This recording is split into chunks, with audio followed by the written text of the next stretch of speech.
अरे कल ही तो स्टार्ट किया था। कल से कब से एक हफ्ते से एक ही तो चीज पढ़ रहे हैं। क्या पढ़ रहे हैं हम लोग? Biodiversity and conservation. Biodiversity and conservation. Ecology की यूनिट कर रहे हैं अब। हाँ, इकोलॉजी की यूनिट कर रहे हैं हम, उसको खत्म करने का है ना। कल टेस्ट है तुम्हारा। कौन कौन से चैप्टर का टेस्ट है?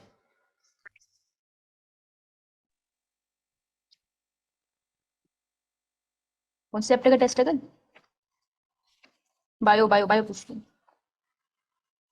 Environmental issues, molecular basis of inheritance. Environmental issues and molecular basis of inheritance. Environmental issues हो गए, उसके क्वेश्चंस भी हो गए, राइट? तो वो तुम अब प्रिपेयर करके रख सकते हो, राइट? तो हम ये वाली यूनिट कर रहे हैं, लास्ट वाली यूनिट। और इसमें ऑर्गेनिज्म एंड पॉपुलेशन कर लिया हमने। यो मैम। इकोसिस्टम कर लिया था हमने पहले। यो मैम। बायोडाइवर्सिटी एंड कंजर्वेशन अभी चल रहा है। और इन्वायरमेंटल इश्यूज हमने कर लिया, राइट? तो कंजर्वेशन वाला भी ओके। उसके बाद तुम्हारे इकोलॉजी की पूरी यूनिट है। तो क्या करना है इस सेकंड। तो तुम्हें इस महीने में बस एक बार इकोलॉजी पढ़नी। अभी तुम्हारा नेक्स्ट संडे का जो टेस्ट है ना, उसमें बाकी इकोलॉजी के जो चैप्टर्स है वो आ जाएंगे। तो इस महीने तुमने एक ही बार इकोलॉजी की यूनिट कर ली। अब सीधा जनवरी में पढ़ेंगे इसको, ठीक है? रिवाइज करेंगे, राइट? यो मैम। यो मैम। हर महीने एक बार। अनिश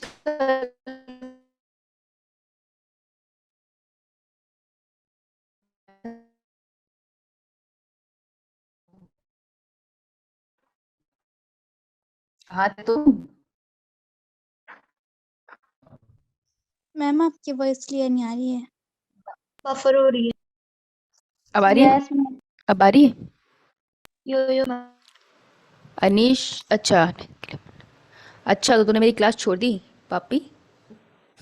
है क्लास में नहीं आएगा तू कवर मेरी? कर लिया था मैम क्लास का, फिर कर लिया था कवर। अच्छा, बड़ा यस शाना मैम। है, क्लास का कवर कर लिया तूने, हैं? ठीक है, सारे डाउट्स अनीश बताएगा हमें। बता भाई, वर्ल्ड समिट कब हुआ था? मैम इनकी डेट्स तो ऐसे नहीं है याद ठीक से। हाँ बस यस ऐसे मैम। ठीक से नहीं याद है मुझे, ठीक ठीक लगा लेते हैं। 19th सेंचुरी के करीब हुआ होगा, है ना? Yes ma'am. हाँ, ऐसे ऐसे मिलेंगे तेरे को नंबर, है ना? नालायक। पढ़ लियो, ठीक है? जो मिस हो गया कवर करके आइयो उसको, नहीं तो प्रॉब्लम हो जाएगी यो मुझे। मैम। ओके, इस टॉपिक पे थे हम लोग। बीच में हम निश के पास चले गए थे, फिर हम इस पे वापस आ गए थे। क्वेश्चंस बन गए तुम्हारे क्वेश्चंस, इसके बाद प्रैक्टिस करेंगे। चलो इसको खत्म करते हैं फटाफट। Okay, so what is stable ecological community? कोई कम्युनिटी है उसको हम स्टेबल कैसे बोलते हैं? जैसे हम सक्सेशन में बोलते थे ना कि क्लाइमेक्स कम्युनिटी आती है, फॉरेस्ट को हम बोलते थे क्लाइमेक्स कम्युनिटी, याद है तुम्हें? यो मैम। यो मैम। Climax community. तो जिसने सक्सेशन नहीं पढ़ा उसको थोड़ा कंफ्यूजन होगा, तो उसको पीछे जाके बेटा पढ़ना पड़ेगा। क्षमा चाहेंगे, हम दोबारा नहीं पढ़ा पाएंगे, बहुत बड़ा था टॉपिक। तो ये इसको मैंने स्टेबल कैसे बोल दिया? इसके पास सक्सेशन रुक गई है, जरूरत नहीं पड़ती सक्सेशन को, स्टेबल कम्युनिटी आ गई। स्टेबल का मतलब क्या है? स्टेबल का मतलब क्या है? तो स्टेबल का मतलब एक्चुअल में क्या है उसका, कुछ पॉइंट्स है जो तुमको पता होने चाहिए। अगर आप बोल रहे हो कि कोई लॉजिकल कम्युनिटी, वो कोई भी है, एक फॉरेस्ट स्टेबल है, तो स्टेबिलिटी का तुमसे मतलब क्या है? स्टेबिलिटी का मतलब है कि उस फॉरेस्ट के पास पावर है to to resistance to alien species, कि मोस्टली जो एलियन स्पीशी आने की वहां कोशिश करेगी वो उसको रेजिस्ट कर रहा है। मतलब कि कोई स्पोर ऐसा उड़ के उसके पास आ गया है, वैसे तो बहुत कम चांसेस है, पर अगर ऐसा कोई स्पोर नेचुरली उड़कर आ गया है जो वहां पे अगर जर्मिनेट होता तो बिल्कुल नई स्पीशी के प्लांट बन जाते, तो वो जो स्टेबल कम्युनिटी है वो उसको अवॉइड करेगी। क्योंकि जितनी स्टेबल कम्युनिटी के अंदर प्लांट्स और एनिमल रह रहे हैं वो सब रिसोर्सेज को ऑलरेडी यूज कर रहे हैं, तो वो ट्राई करेंगे एक तरह से कि सारे रिसोर्सेज उन्हीं के पास ऑक्यूपाइड हो और कोई एलियन स्पीशीज वहां पे फ्लरिश ना कर पाए।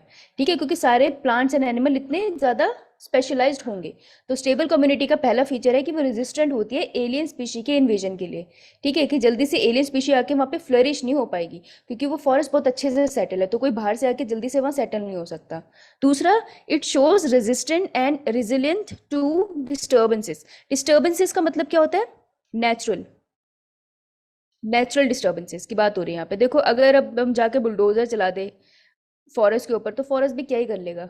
तो नेचुरल डिस्टर्बेंसेस की बात करूं, जैसे कि सडनली बहुत ज़्यादा हवाएं चलने लगी, बहुत तेज तूफान आ गया, या बहुत ज़्यादा बारिश होने लगी, ठीक है, या फिर कोई टोर्नेडो जनरेट हो गया, या फिर अर्थक्वेक आने लग गया, तो क्या होगा कि एक कम्युनिटी, फॉरेस्ट कम्युनिटी को मैं स्टेबल तब कहूंगी कि अगर जैसे थोड़ा बहुत जो नेचुरल डिजास्टर आ रहा है, पहले तो वो उसको रेजिस्ट करे, ठीक है। जैसे अगर बहुत ज्यादा पेड़ लगे होते हैं और वहां पर मान लो वो आ जाए, सुनामी या टोर्नेडो आ जाए, हवाएं बहुत तेज वहां से चल के जा रही है, तो क्योंकि पेड़ इतने पुराने होते हैं और उनकी जड़ इतनी अच्छी तक अंदर लगी होती है ना कि पेड़ उसके साथ नहीं तेल जाती अनटिल अनलेस टोर्नेडो बहुत बड़ा हो। तो अगर छोटे मोटे से टोर्नेडो आके जा रहे हैं तो फॉरेस्ट को ज्यादा फर्क नहीं पड़ेगा। क्यों? क्योंकि वो बहुत अच्छे से सॉइल से अटैच है। तो मैं कहूंगी कि एक स्टेबल कम्युनिटी रेजिस्टेंट होती है। रेजिस्टेंट मतलब इफेक्ट नहीं पड़ता उसको उसको इन सब चीजों से इफेक्ट ना पड़े। तो या तो वो रेजिस्टेंट हो या वो रेजिलेंट हो। रेजिलेंट का मतलब क्या होता है? रेजिलिएंट का मतलब क्या होता है? कैन हील, हील कर सके। कि मान लो बहुत ज्यादा तेज टोर्नेडो आ गया और सच में कुछ पेड़ उखड़ के चले गए उसके साथ, लेकिन अभी भी बाकी फॉरेस्ट तो जिंदा है ना। तो वो क्या करेगा, धीरे धीरे वो जिस एरिया से पेड़ चढ़ गया वहां पे धीरे धीरे ग्रासेस उगने लग जाएगी, वहां पे धीरे धीरे स्टेबिलिटी आ जाएगी। तो फॉरेस्ट को जो नुकसान हुआ है वो उससे उभर सकता है। तब मैं कहूंगी कि अगर इस कम्युनिटी के पास, इस पर्टिकुलर कम्युनिटी के पास उभरने की क्षमता है तो वो रेजिलेंट है। तो रेजिस्टेंट एंड रेजिलिएंट ये दोनों वर्ड इंपॉर्टेंट है, स्पेशली रेजिलिएंट ये शो होती है तो एक स्टेबल कम्युनिटी है, ठीक है। And last is least year to year variation in production of biomass. Biomass का मतलब क्या होता है? Living, living material. और मास हम जनरली क्या, बायोमास किसको कहते हैं जनरली? किसी भी लिविंग ऑर्गेनिज्म का कोई पार्ट ले लो, लिवर ले लो, उसको ड्राई करो, फिर उसको ऐसे मिक्सर में डाल के पूरा ग्राइंड कर लो। पूरा ड्राई करने के बाद ग्राइंड करोगे तो पाउडर बनेगा। फिर उसको जब तुम मेजर करोगे ना वो बायोमास है, ठीक है। वेट जैसी एक चीज है, बस बायोमास में जनरली हम पानी पूरा बाहर निकाल देते हैं फिर उस चीज का वेट करते हैं। तो वो कह रहे हैं कि एक साल में एक फॉरेस्ट है, अगर एक फॉरेस्ट है तो वो एक साल में इसको मैं तुम नंबर में बताऊंगा तो कंफ्यूज हो जाओगे। मतलब उसका बायोमास इज लाइक कि उसमें कितना ग्रास है, कितना ग्रास लैंड उसके अंदर, कितना ग्रास से कवर एरिया प्रेजेंट है। तो तुम ये देखते हो कि जैसे सर्दियां आती है, गर्मियां आती है, तो ऐसा नहीं है बहुत ज्यादा सिवियर तुम्हें वेरिएशन दिखेगा। ओवरऑल साल भर का जो वो फॉरेस्ट का आउटपुट है ना, जो नेचुरल रिसोर्सेज वो फॉरेस्ट क्रिएट कर सकता है, हर साल तुम्हें उतने ही नेचुरल रिसोर्सेज वो क्रिएट करके दे रहा है। तो उसमें स्टेबिलिटी है, इरिस्पेक्टिव मौसम बदलता है, मतलब वो बदलते मौसम को भी झेल जाता है। तो ऐसी कम्युनिटी को हम कहते हैं इकोलॉजिकली स्टेबल कम्युनिटी। तो अगर ये 3 पॉइंट शो होते हैं तो वो कम्युनिटी स्टेबल है। और अगर ये शो, अगर मैं ऐसे लिख दूं not resistant to alien species, तो ये पॉइंट गलत होगा। इकोलॉजिकली स्टेबल कम्युनिटी में तो रेजिस्टेंस दिखता है, राइट। तो ये 3 पॉइंट अगर होंगे तो मैं कहूंगी कि एक कम्युनिटी स्टेबल है, नहीं तो वो नहीं है। एक भी पॉइंट चेंज हुआ तो वो उतनी स्टेबल नहीं है। समझ आया? यो मैम। अच्छा, स्क्रीनशॉट लो इसका, बताओ जिसको नहीं समझ आया।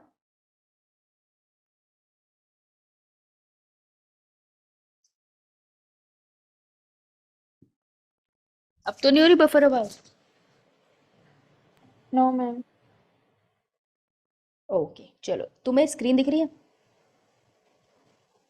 यो मैम। Yes, ma'am. भगवान का शुक्र है। आगे चलो। अब आते हैं 2 कॉन्सेप्ट जिनके ऊपर क्वेश्चन बनता है, आता है इन पर, बड़े सिंपल क्वेश्चन आते हैं और कॉन्सेप्ट भी सिंपल से है, ठीक है। तो हमने ये कहा ना कि जहाँ पे ऐसी कम्युनिटी जो स्टेबल है वहां पे ईयर टू ईयर वेरिएशन का फर्क नहीं पड़ता। मैं कह रही हूँ ना ईयर टू ईयर वेरिएशन, इसका मतलब है साल भर साल अगर थोड़ा थोड़ा इन्वायरमेंट चेंज भी हो रहा है तो वो फॉरेस्ट को कुछ खास फर्क नहीं पड़ता। उसने जितना टिम्बर बनाना था उसने बना दिया, उसने जितने फ्रूट्स लगाने थे अपने पेड़ों पे लगा लिए, राइट। सो ये ईयर टू ईयर वेरिएशन पे ज्यादा फर्क नहीं पड़ता जब एक कम्युनिटी स्टेबल होती है। और एक स्टेबल कम्युनिटी में हमेशा डाइवर्सिटी ज्यादा होती है। डाइवर्सिटी ज्यादा का मतलब क्या है? कि मतलब तुम्हें ज्यादा वैरायटी ऑफ एनिमल्स मिलेंगे। मतलब अगर मैं ये बोलूं कि एक एरिया है, लेट्स से एक ये प्लॉट है, ठीक है, और एक ये प्लॉट है, यहाँ पर तुमको प्लांट, यहाँ पर तुम यहाँ पर तुमको let's say plant and ends बोल लेते हैं, चलो ठीक है। यहाँ पे तुमको कुछ प्लांट्स एंड एंड्स मिल रहे हैं, पर यहाँ पर दूसरे वाले, ये ब्लॉक बी था, ए वाला ब्लॉक देखूंगी तो यहाँ पे तुम्हें प्लांट्स की बहुत वैरायटी मिल रही है। लेट्स से यहाँ पर तुमको सिर्फ 2 टाइप के प्लांट्स मिलते हैं, यहाँ पे तुमको 100 टाइप के प्लांट्स मिल रहे हैं। यहाँ पे तुम्हें आंट्स की वैरायटी भी 1000 टाइप की मिल रही है, 1000 टाइप के डिफरेंट एंड्स है। यहाँ पर तुम्हें शायद 10 मिल रहे हैं मुश्किल से। तो कौन सी वाली कम्युनिटी ज्यादा स्टेबल दिखेगी? तो ये नेचर में देखा गया है कि जिस कम्युनिटी में ज्यादा डाइवर्सिटी होती है वो ज्यादा स्टेबल होती है, ठीक है। तो क्योंकि ए वाले में डाइवर्सिटी ज्यादा है तो ये ज्यादा स्टेबल होगी, ओके, मोर स्टेबल। और अगर वो स्टेबल है इससे क्या मतलब है? क्या मुझे बता सकता है कि अगर ए वाली कम्युनिटी ज्यादा स्टेबल है क्योंकि उसमें ज्यादा डाइवर्सिटी है, इस बात से क्या मतलब है?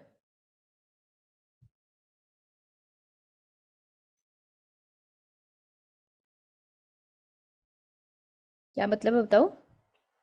मैम More अगर किसी likely तरह का not कोई to be डिजास्टर affected आता by है तो वो invasive species. जिसमें ज्यादा डाइवर्सिटी है वो टाइम उसको मतलब झेल जाएगी। हाँ एग्जैक्टली, जिसमें ज़्यादा डाइवर्सिटी है वो उसको झेल जाएगी। एग्जैक्टली यही होता है ना। यस गुड, समझ गए तुम इसको ऐसे लिख सकते हो साइड में, more diversity more stable a community. तुम्हें छोटे छोटे क्वेश्चन के छोटे छोटे नोट्स बनाने के काम आ जाएगा। ओके तो डेविड टिलमैन ने यही कॉन्सेप्ट थोड़ा सा प्रैक्टिकल एग्जांपल दे के दिया। जैसे सबको पता था ना इवोल्यूशन हो रही है, लेकिन फिर डार्विन आए और डार्विन ने प्रूफ दिया, डार्विन फिंचेस दिखा के कि भाई इवोल्यूशन हुई है, वैसे ही डेविड टिलमैन ने भी किया। इनमें बहुत डिटेल में नहीं जाना, बस हमें पता होना चाहिए इन्होंने किया क्या था। इन्होंने कुछ नहीं किया, इन्हें एग्रीकल्चर प्लॉट ऑब्जर्व किए, इन्होंने कुछ प्लॉट्स देखे ऐसे छोटे छोटे, इमेजिन कर लो प्लॉट्स कटे हुए हैं और सब में डिफरेंट डाइवर्सिटी थी। उन्होंने देखे बहुत सारे प्लॉट्स, लेकिन एंड में कंक्लूजन निकला कि ए बी सी डी में से जिसमें सबसे ज्यादा डाइवर्सिटी थी, लेट्स से बी वाले में मैक्सिमम डाइवर्सिटी थी प्लांट एनिमल की, ठीक है, मैक्सिमम डाइवर्सिटी जहां थी वो वाली कम्युनिटी सबसे ज्यादा उन्हें स्टेबल मिली, मोर स्टेबल। तो यही बात जो हमने साइड में लिखी है ना, ये डेविड टिलमैन ने करके प्रूफ के साथ लोगों को दिया कि जो थ्योरेटिकल कॉन्सेप्ट है ना कि जहाँ डाइवर्सिटी ज्यादा है वहाँ स्टेबिलिटी ज्यादा है, ये सच है, मैंने ऐसा ऑब्जर्व किया है। तो ये कॉन्सेप्ट था डेविड टिलमैन का, ठीक है। तो एनसीईआरटी खोलो, पेज नंबर निकालो एनसीईआरटी। इसकी लाइन दिखाती हूँ, लाइन कहाँ पर है।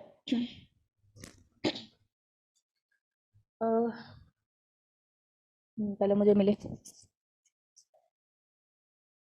टिलमैन, लिटरली मैंने इससे पहले सच में देखी थी। हाँ पेज नंबर 263 फर्स्ट पैराग्राफ पे देखना, 8th line, Tilman found that plots are more species, मिला? Yo-yo ma'am.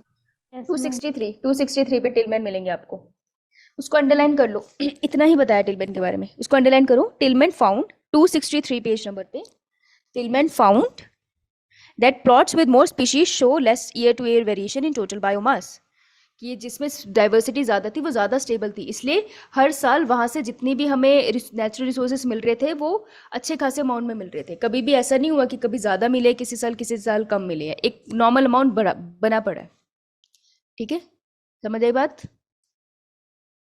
Yo-yo ma'am. अब आते हैं rivet popper hypothesis. Rivet popper hypothesis दी थी पॉल एहरलिच ने।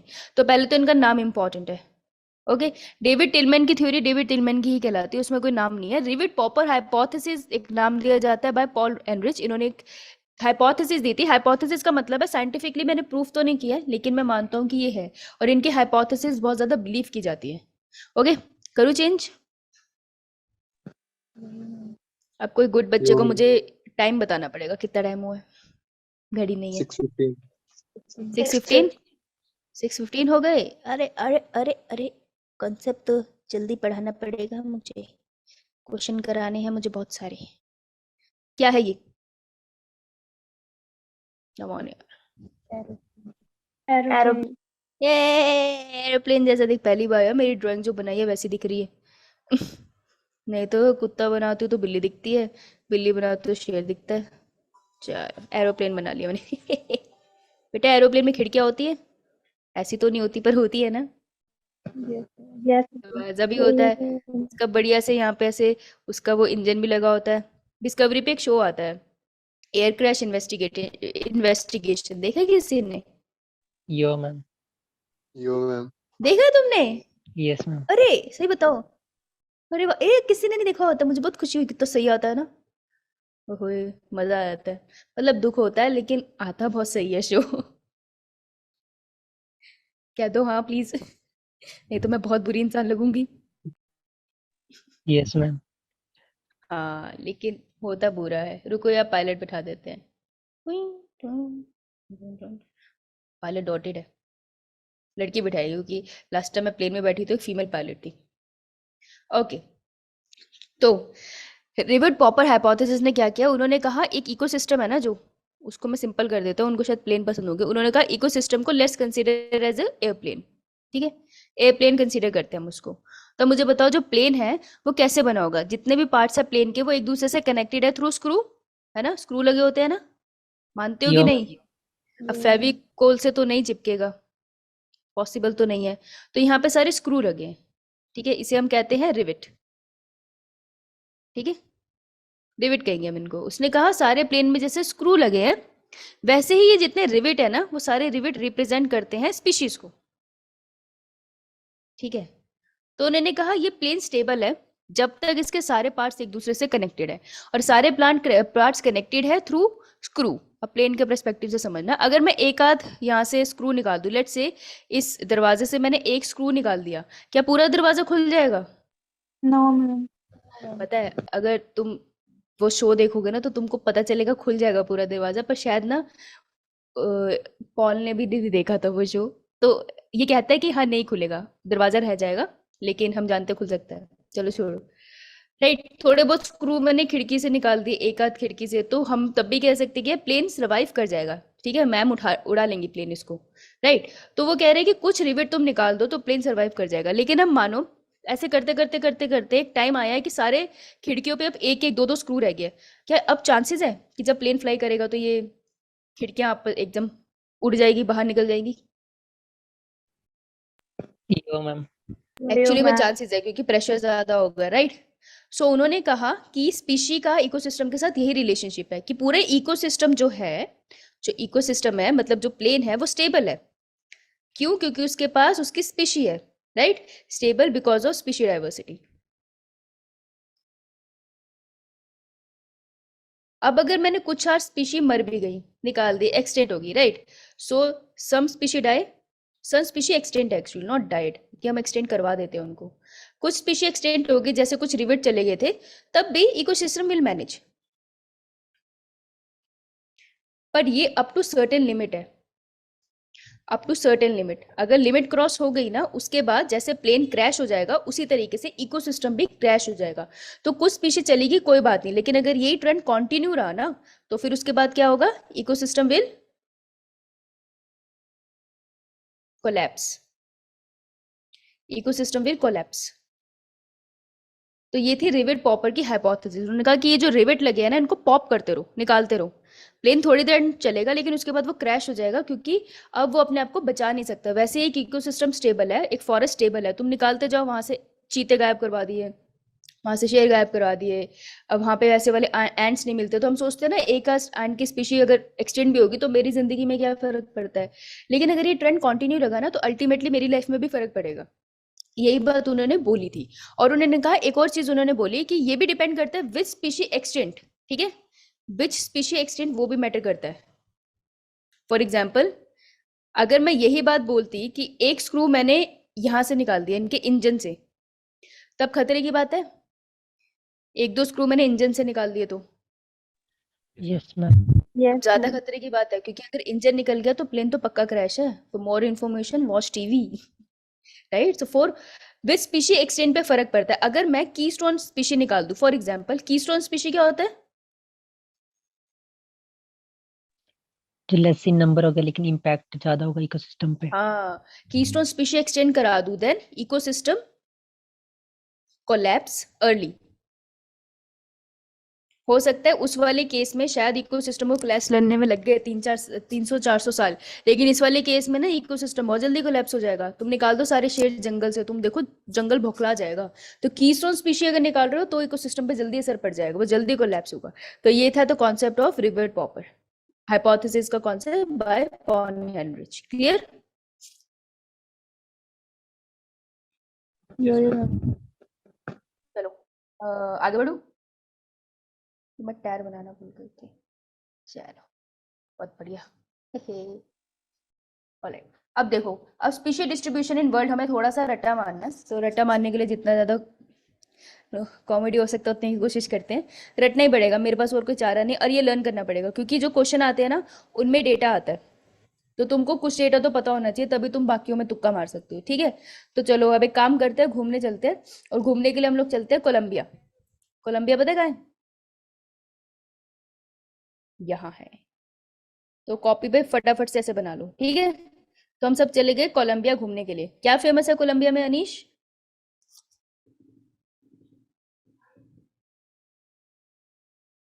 नहीं पता? कोई बात नहीं। पता है? No ma'am. कोई बात नहीं, मुझे भी नहीं पता। इमेजिन करते हैं हम कोलंबिया में गए थे, पता नहीं मुझे काउबॉय याद आ रहे हैं फॉर सम रीजन, मेरे हिसाब से वो Mexico, but I don't know.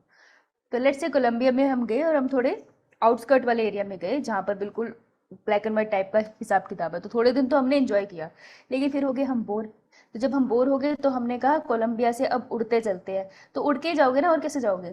ठीक है, तो हमारे पास पंख है अपने, और हम उड़ के हुए जा रहे हैं, उड़ते उड़ते उड़ते उड़ते उड़ते कहाँ गए हम? हैपनिंग सी जगह पे। कौन सी हैपनिंग सी जगह है? न्यूयॉर्क। तो हमने लैंड किया न्यूयॉर्क पे। अब न्यूयॉर्क तो सबने टीवी में देखा ही होगा। देखा होगा, तुम्हें तो पता नहीं है। तो न्यूयॉर्क में ना बहुत लाइट्स है और बहुत शोर है, बहुत ट्रैफिक है। तो पहले तो हमें बहुत मजा आया, लेकिन फिर हम थक गए इतना ज्यादा शोर देख के। तो इतने ज्यादा शोर वगैरह के बाद कहाँ जाने का मन करता है? ग्रीनलैंड।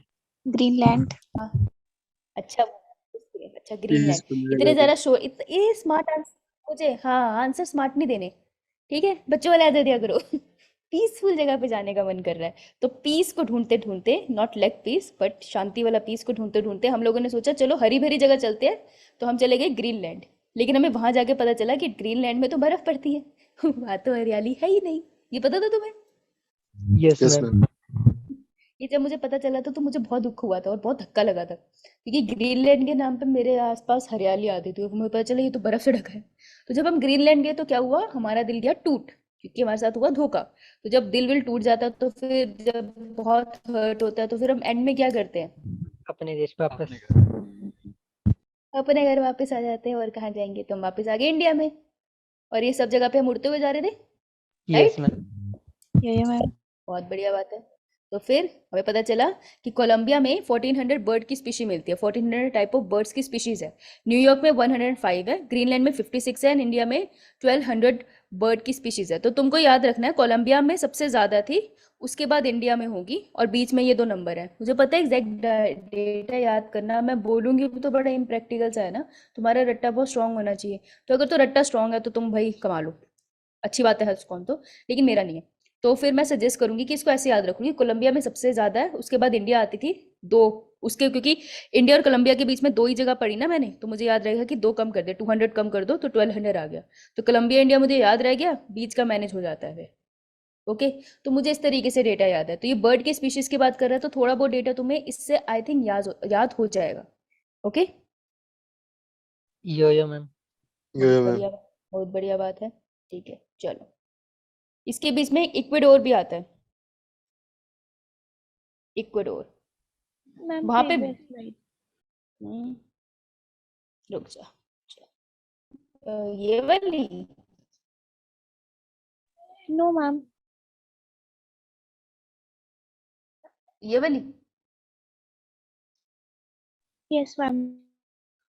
अच्छा इसको, हाँ इसको स्लाइड मिल जाती है ना, फिर ये यस मैम नहीं बोलती, मैं कंफ्यूज रहती हूँ। डन। Done ma'am. चलो, why there is more species diversity in tropic? Tropics जो होते हैं वहां पे स्पीशी डाइवर्सिटी ज्यादा होती है, ऐसा क्यों? हाँ, क्या बोल गया? सनलाइट ज्यादा होती है। हाँ, तो ट्रॉफिक में स्पीशी डाइवर्सिटी क्यों ज्यादा होती है? इसका रीजन है कि यहाँ पर बहुत ज्यादा सनलाइट होती है। सनलाइट मोर है तो ऑब्वियसली प्रोडक्शन भी मोर है, यानी कि फोटोसिंथेसिस मोर है ना, तो फोटोसिंथेसिस मोर हो गई, मोर हो गई तो मैं कह सकती हूँ बायोमास प्रोडक्शन मोर, प्रोडक्शन मोर। तो अब मैंने जो पीछे के वो लगाए थे ना पॉइंट्स, 3 पॉइंट लिखे थे कि रेजिस्टेंस और रेजिलियंस होती है, ये ज्यादा स्टेबिलिटी शो करती है, year to year variation come show करती है ये, तो वो सारे पॉइंट यहाँ आ जाएंगे कि ट्रॉफिक इसलिए ज्यादा स्टेबल है। इस पे कॉन्सेप्चुअल क्वेश्चन बनता है स्टेटमेंट बेस्ड, ठीक है? तो कर लोगे ना अब? Yes ma'am. बहुत बढ़िया बात है, आगे चलें। ओके, तो मैंने करा दिया था। थ्रेट टू एक्सटिंक्शन, चलो कहानी सुनते हैं। तो क्या हुआ, एक बार पतंग उड़ाता है कोई बच्चा यहाँ पे?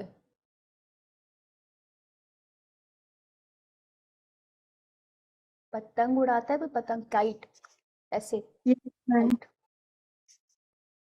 तो पतंग उड़ा नहीं आती तेरे को? यार मेरे से तो उड़ती नहीं। तुम सच में नहीं पतंग मैम, उड़ाते हो या? ट्राई करती। अच्छा, अरे मैं छोटी थी तो मेरा भाई ना मुझे वो पकड़ा के खड़ा कर देता था। क्या होता है उसको, क्या कहते हैं उसको? समाजा लिपटा होता है। मैम डोरी। डोरी नहीं, डोरी तो, अरे कोई बताओ यार जो पतंग उड़ाता है उसको प्रोफेशनल वर्ड पता होगा।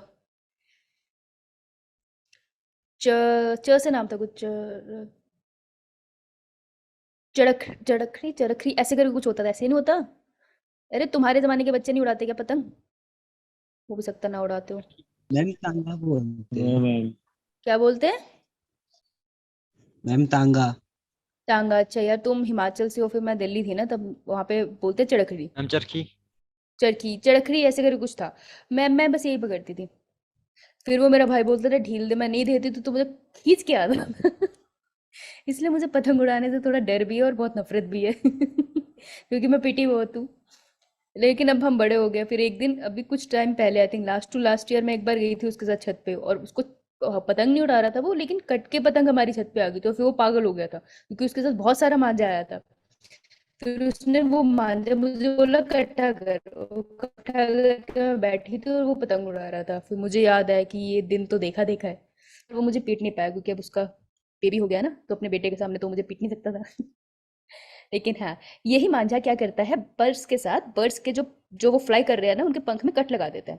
ठीक है, तो ऐसे ही चड़खड़ी के साथ कोई कोई बच्चा बना देते हैं। कौन सा, क्या नाम रखे इसका, कोई बच्चा जो तुम्हें ना पसंद हो? हम बॉब ही रखेंगे भाई, अपने पर्सनल रिवेंज यहाँ ना लाए। तो बॉब पतंग उड़ा रहा था और उसकी चड़खड़ी से गलती से कट गया बर्ड, बर्ड को चोट लगी। तो बर्ड को चोट लगी लेकिन बर्ड जिंदा, डोंट वरी, हम मारेंगे नहीं। बर्ड को चोट लगी तो वो क्या करेगा, गिर जाएगा। किसके ऊपर गिरा वो? ये गिरा मेरे ऊपर। ठीक है, मैं अपना नाम लिखती हूँ, इससे पहले तुम लोग लड़ो। तो ये गिर गया मेरे ऊपर। अब मेरे ऊपर गिरा, मैं खाना खा के आई थी तो मैं एकदम बिल्कुल हट्टी कट्टी थी, और मैं जाके गिरी किसके ऊपर? क्या है ये? ट्री। ये तो मैं जाके पेड़ के ऊपर गिरी। पेड़ ना थोड़ा ऐसे बनाना था, लगता है उस टाइम पे मैंने ध्यान नहीं दिया। तो ये जो पेड़ है क्रिसमस पेड़ की तरह दिख रहा है, ये क्रिसमस वाले पेड़ की तरह। ठीक है, तो जब मैं पेड़ के ऊपर गिरी तो मेरी ताकत देखो, कि मैं पेड़ के ऊपर गिरी और पेड़ गिर गया नीचे। देख रहे हो तुम? पेड़ नीचे गिर गया। और जब पेड़ नीचे गिरा तो हुआ क्या, पेड़ के पास दो बहुत प्यारे प्यारे से बैठे हुए थे फ्रॉग्स। फ्रॉग्स कर रहे थे आपस में गुडरगु, और वो उनके ऊपर जाके गिरे और फॉक्स का क्या हो गया? दी एंड। ओके, समझ में आया? तो बॉब पतंग उड़ा रहा था, उससे पंछी को चोट लगी, बर्ड नीचे जाके मुझ पे गिरा। I am human. मुझ पे बर्ड गिरा, मैं पेड़ के ऊपर गिरी, पेड़ जाके फ्रॉग के ऊपर गिरा। मेरी आवाज आई? सही बताओ, ये समझ नहीं आया? इसमें क्या समझ नहीं आया? आ गया मैम। आ गया मैम। आ गया? अच्छा, तो मैं तुम्हें इतनी भयानक सी स्टोरी क्यों करा रही हूँ? तुम्हें जानना है थ्रेट टू एक्सटेंशन, किसको कितना थ्रेट है एक्सटेंशन के लिए, ये तुम्हें पता होना चाहिए। तो हम उल्टा स्टार्ट करेंगे, ठीक है? क्योंकि सबसे ज्यादा नाइंसाफी ना फ्रॉक के साथ हुई है। वो तो आपस में बातें कर रहे थे ना, उनका मनने का क्या लॉजिक बन रहा था, राइट? तो सबसे ज्यादा नाइंसाफी उसके साथ हुई है, इसलिए हम उससे स्टार्ट करेंगे। 32% थ्रेट्स है फ्रॉक को। Frog is amphibian. तो जो एम्फीबियंस है, फ्रॉग सिर्फ एग्जाम्पल था, ठीक है? एम्फीबियंस को थ्रेट टू एक्सटेंशन है कि वो जल्दी से खत्म हो जाएंगे धरती से, वो है 32%। 31% एक्सटेंशन का डर किसको है? जिम्नोस्पर्म्स को। तो सिर्फ प्लांट मत लिख के आ जाना, स्पेसिफिकली जिम्नोस्पर्म्स को खतरा है 31% के वो एक्सटेंट हो जाएंगे। फिर है मैमल्स को, मनुष्य मत लिखाना, हम नहीं कहीं जा रहे। तो मैमल्स को 23% थ्रेट है, और ये है हमारे एव्स, इनको थ्रेट है 12%। ओके, तो अगर नहीं भी याद होता तो तुम इतना याद रख सकते हो कि राइट से लेफ्ट की तरह गए। तो जब भी बहुत डेटा हो ना, एक याद करना मैक्सिमम वैल्यू किसकी है और एक याद करना मिनिमम वैल्यू किसकी है। जर्नली क्वेश्चन वहीं से आता है, ठीक है? तो सबसे ज्यादा थ्रेट हमें एम्फीबियन को है, तो ये मुझे याद रहेगा, और सबसे कम है एव्स को, तो ये मुझे याद रह जाएगा, राइट? तो एटलीस्ट दो तो याद करके जाओ। Done? Done ma'am. No ma'am. लिख ले भाई तू।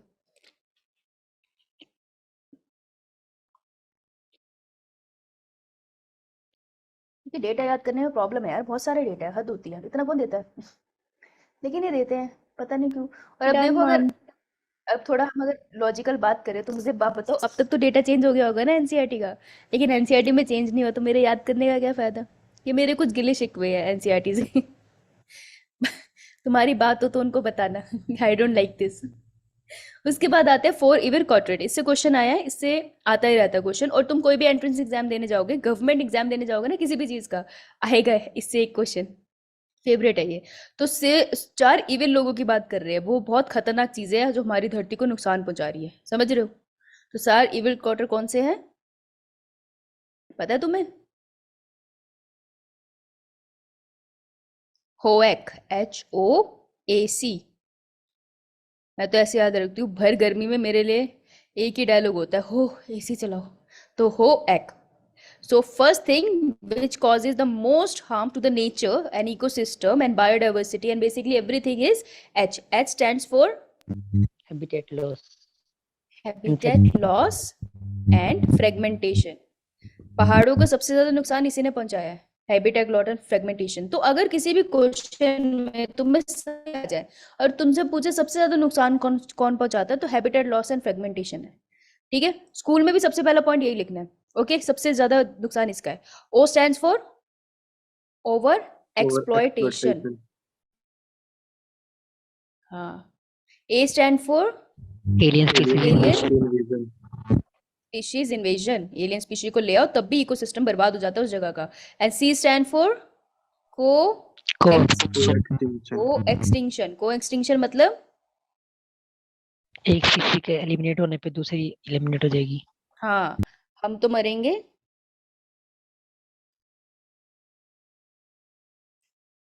तुम्हें भी लेके मरेंगे। तो अगर मैं एक्सटेंट हो गई तो भाई तू भी एक्सटेंट हो गए साथ में। ठीक है, तो ये है 4 सबसे इविल चीजें। हैबिटेट लॉस एंड फ्रेगमेंटेशन का क्या मतलब होता है, क्या हो गया ये? हैबिटेट लॉस एंड फ्रेगमेंटेशन का क्या मतलब होता है? सिंपल सी बात है यार, ये एक जगह है, कोई एरिया है। तुम तो बहुत से समझ सकते हो, तुम पहाड़ों से हो, तो बहुत प्यारा सा एरिया, बहुत खूबसूरत सा एरिया है।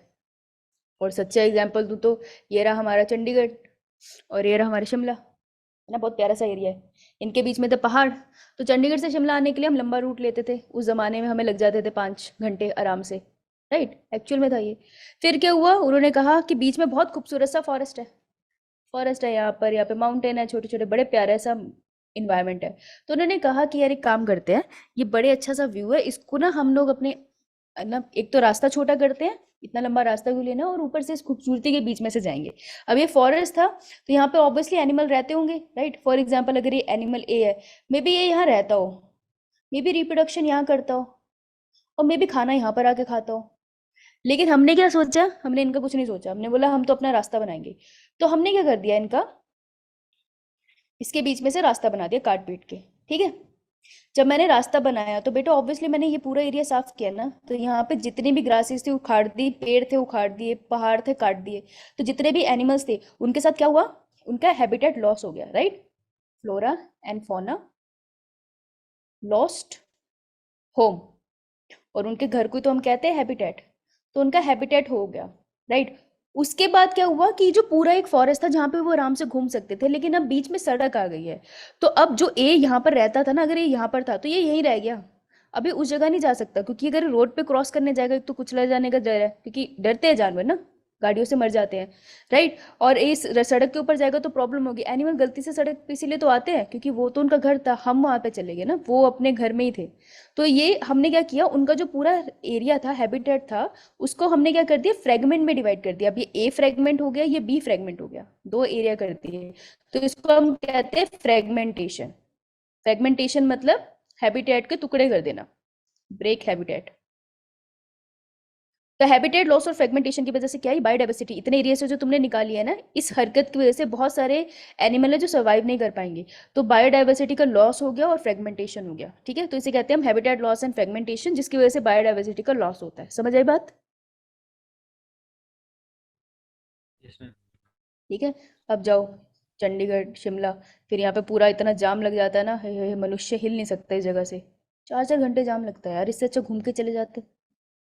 दूसरा है ओवर एक्सप्लॉयटेशन। ओवर एक्सप्लॉयटेशन वही है कि अगर मुझे फॉरेस्ट से बढ़िया टिम्बर मिल रहा था, तो मैंने इस फॉरेस्ट से टिम्बर लिया, लेकिन मैंने टिम्बर के पेड़ भी लगाए, फिर मैं अगली जगह पे चली गई टिम्बर के लिए। फाइन, मैंने उसको टाइम दिया था ना ग्रो करने का, लेकिन अब मैं क्या कर रही हूँ कि मैं टिम्बर उखाड़ती चली जा रही हूँ, क्योंकि मैंने 4 कंपनियां खड़ी कर लिया है। तो मैंने नेचर का जो रिसोर्स था उसको ओवर एक्सप्लॉइट कर लिया। तो ओवर एक्सप्लॉइटेशन की वजह से क्या होगा, जो वहाँ उस एरिया में जितना टिम्बर है वो खत्म होता चला जाएगा। तो उसको कहते हैं ओवर एक्सप्लॉइटेशन। ठीक है, कि बहुत ज्यादा नेचुरल रिसोर्सेज का बहुत ज्यादा ओवर यूज कर लेना, फिर ताकि वो एग्जॉस्ट ही हो जाए। समझ आया बात? इस पे 4 मार्क का क्वेश्चन आएगा। अरे समझ नहीं आ रहा क्या? इतना स्लो क्यों बोल रहे हो? नहीं आ रहा? बताओ। नो मैम, आ गया। आ रहा है मैम। मेरे को टाइम बता दे, टाइम बता दे। 6:37. 6 और 7। करना पड़ता है थोड़ा सा। एलियन स्पीशी इन्वेजन, जिसका बहुत अच्छा एग्जांपल है वाटर हाइसिंथ।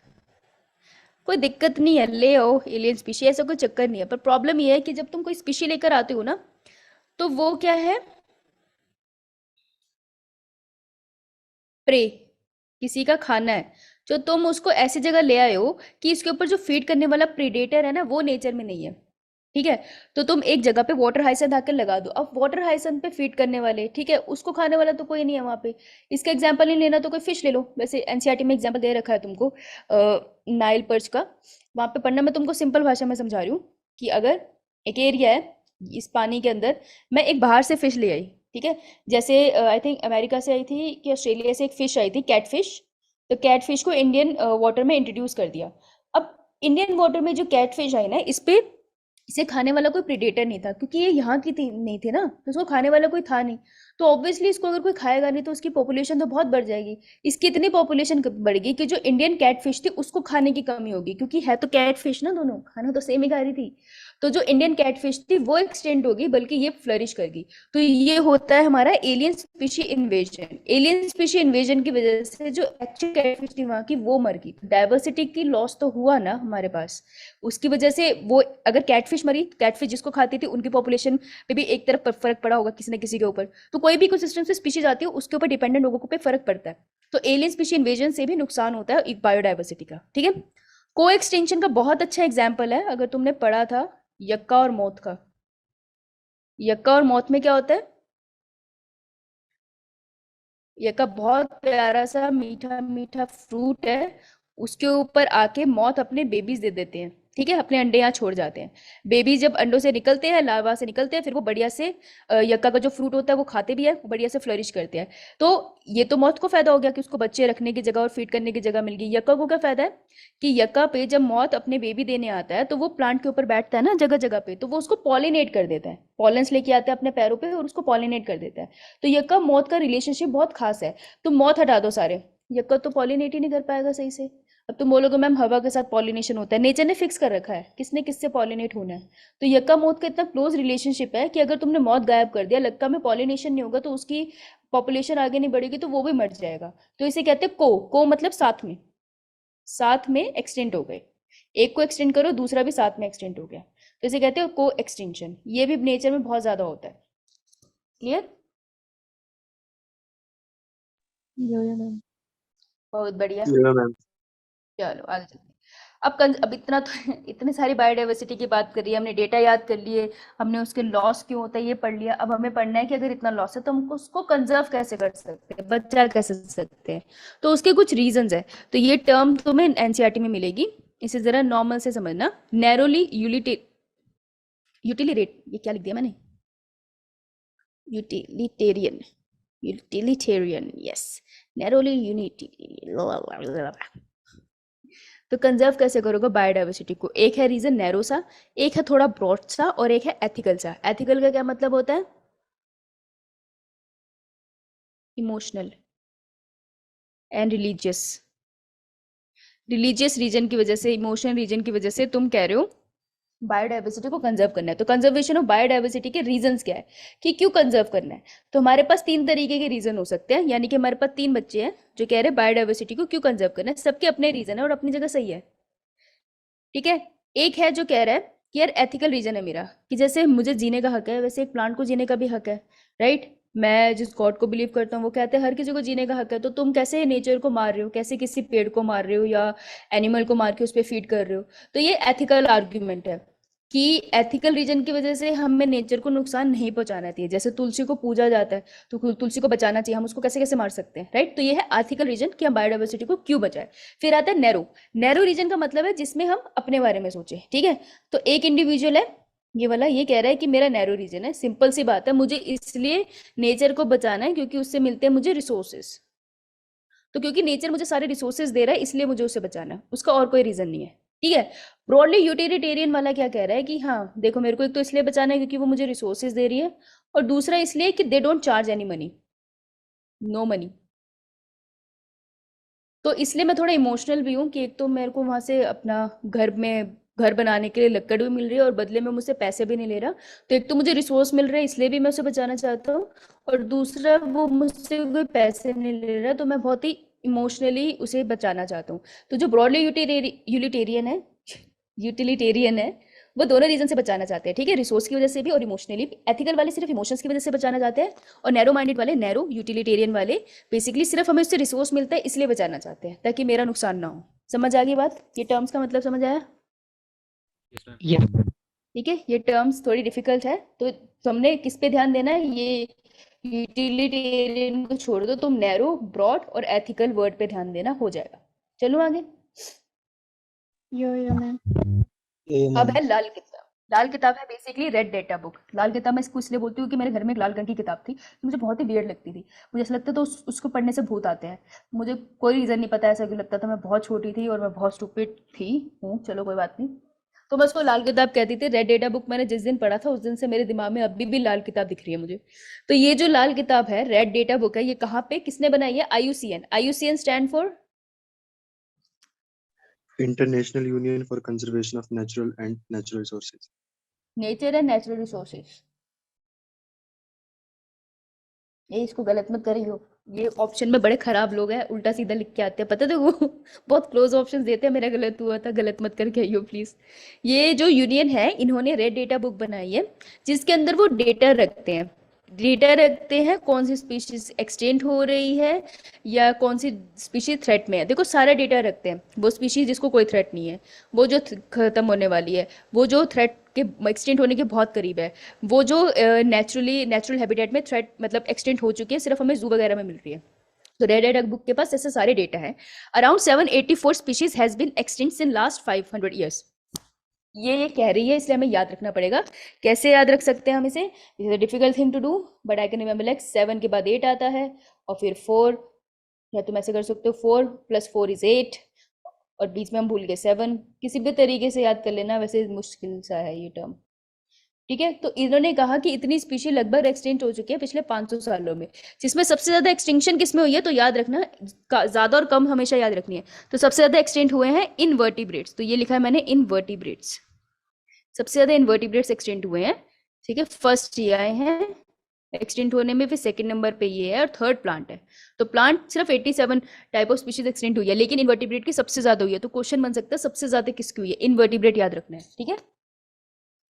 वहां बर्ड्स की बात हो रही थी, यहाँ पे ये हो रही है। समझ आई बात? yes ma'am conservation of biodiversity. Biodiversity को बचाना है कैसे? In situ ex situ. Ex मतलब आउट, इन मतलब इन।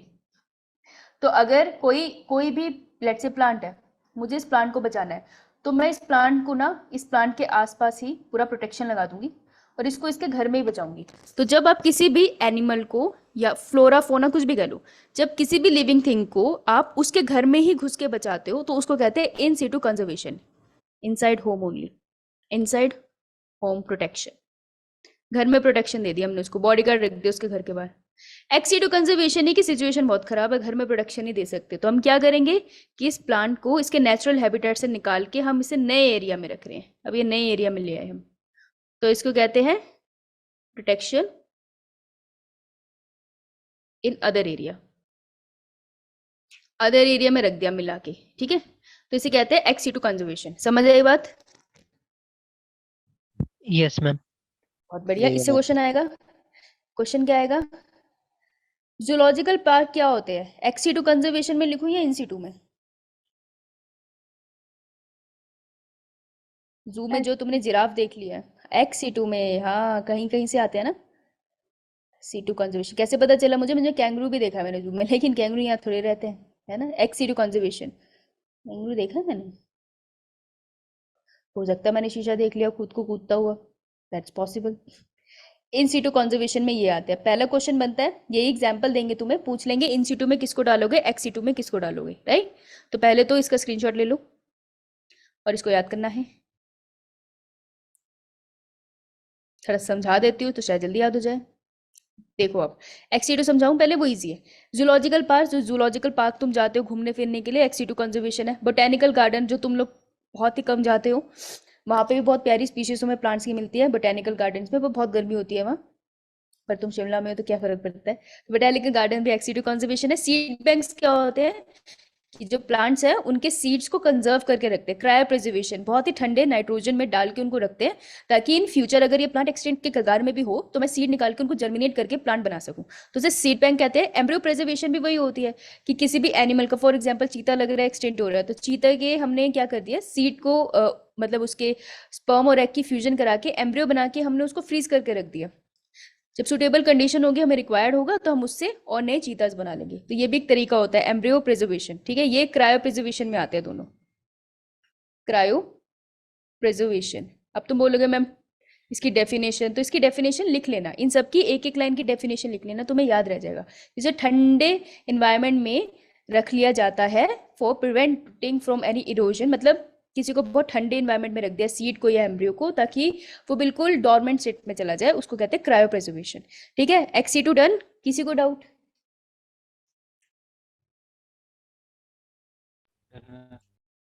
ओ डन मैम। अब है बायोडाइवर्सिटी हॉटस्पॉट। हॉटस्पॉट पे क्वेश्चन बनता है। बायोस्फीयर रिजर्व, इसके ऊपर एक क्वेश्चन बनता है। National parks, wild life sanctuary and sacred groups, इसको मैं तुमको एक साथ कराती हूँ। सेक्रेड ग्रुप का मतलब है वो वाले पेड़ जो हम पूछते हैं, नीम के पेड़ की पूजा होती है ना, तुमने देखा हो, बरगद के पेड़ के नीचे भी दिए जलते हैं, राइट, वो होते हैं सेक्रेड ग्रुप। सेक्रेड मतलब जिसे पवित्र माना जाता है, उनकी पूजा की जाती है। तुलसी भी is a sacred group, right.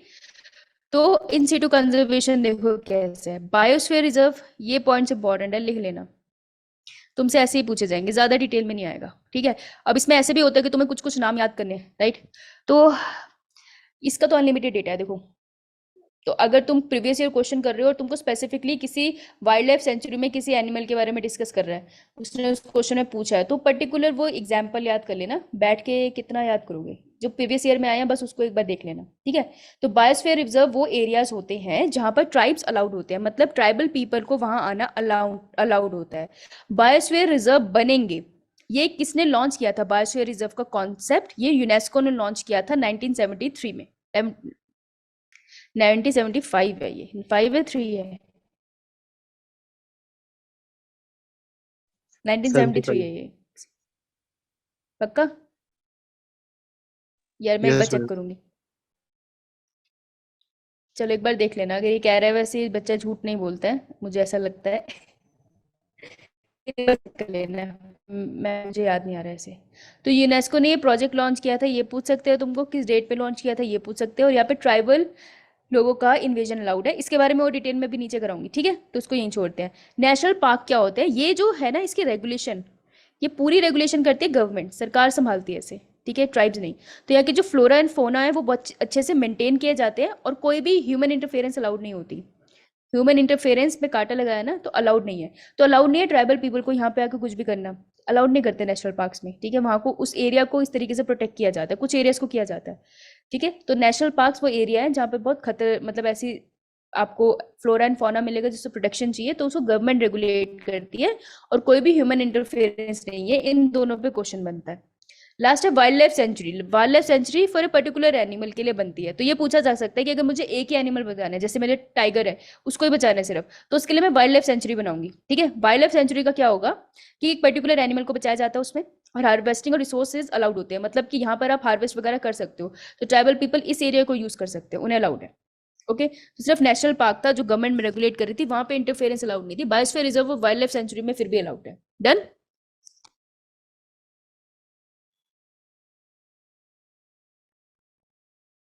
नहीं समझ आया? Yes, ma'am. Done ma'am, done. अब आता है हॉटस्पॉट। हॉटस्पॉट का मतलब ये है ऐसी जगह, एक ऐसी जगह धरती पे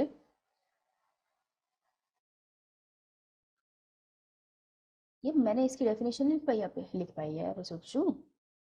एक ऐसी जगह धरती पे कोई भी हो सकती है जिस इस पर्टिकुलर एरिया को के अंदर जो प्लांट्स है ना और जो एनिमल्स हैं, जनरली प्लांट्स होते हैं ज़्यादा, प्लांट्स और एनिमल की स्पीशीज है ना वो बहुत ज़्यादा डाइवर्सिफाइड है। मतलब बहुत सारे प्लांट और एनिमल की स्पीशी मिल रही है जो दुनिया में और कहीं नहीं मिल रही, सिर्फ इस एरिया में मिल रही है। तो ऐसी स्पीशी जो किसी एक पर्टिकुलर एरिया में मिलती है, जैसे कि कैंगरू ऑस्ट्रेलिया में मिलते हैं, यहाँ नहीं मिलते।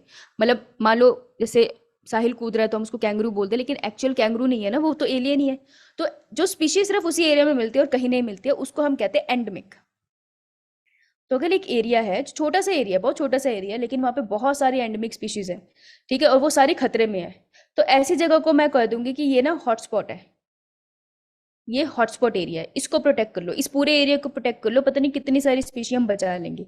तो किस एरिया को मैं कहूंगी हॉटस्पॉट है, उसका कोई स्टैंडर्ड भी तो होना चाहिए ना, ऐसे तो मैं किसी को भी कह दूंगी। तो पहले वहाँ पे स्पीशी रिचनेस बहुत ज़्यादा होनी चाहिए, ये इसका मतलब है इंक्रीज, मतलब हाई स्पीशी रिचनेस होनी चाहिए। अगर मैं एंड की बात कर रही हूँ तो कम से कम 500 तरीके की चींटियां वहाँ पे मिलती हैं, ठीक है। और हाई एंडेमिज्म होनी चाहिए, मतलब कि वो चींटियां फिर कहीं और नहीं मिलती है, वहीं मिलती है। तो हाई एंडेमिज्म भी उस एरिया में होनी चाहिए। और एरिया जो कवर करता होगा ना ग्लोब का, अगर ये पूरी धरती है तो पूरी धरती में सिर्फ 2% एरिया वो कवर कर रहा है, सिर्फ 2% एरिया में ही इतनी एंडेमिज्म रिचनेस मिल रही है।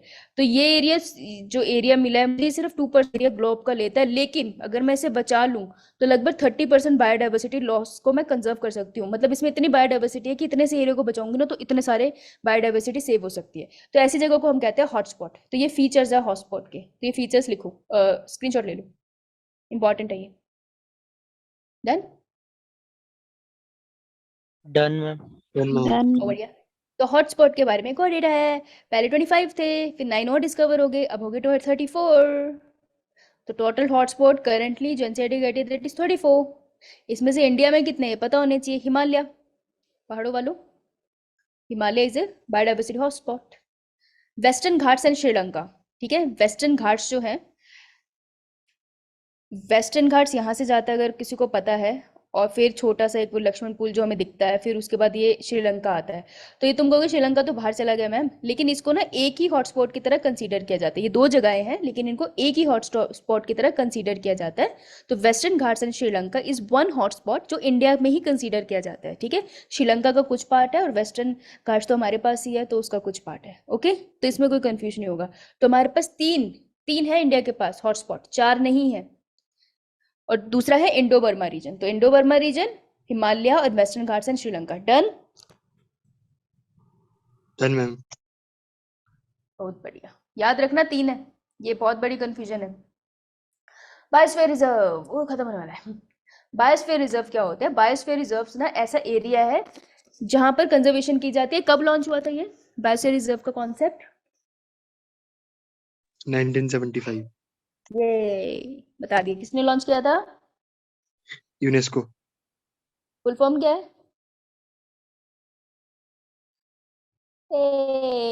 होमवर्क में करके आई हो। फुल फॉर्म नहीं पता तुझे? बायोस्फीयर रिजर्व क्या होते हैं? उनमें कुछ एरियाज होते हैं, जैसे कि सेंट्रल रीजन को हम कहते हैं, यार किसी के भी सेंटर को क्या बोलते हो? कोर ही तो कहते हो। आत्मा यहाँ रहती है, कोर रीजन। तो सेंट्रल रीजन होता है कोर।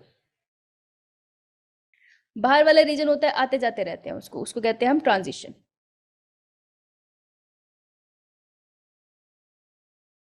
और बीच वाले रीजन को हम क्या कहते हैं? बफर। Buffer. राइट, यही होता है, करेक्ट ना साहिल? Yes, ma'am.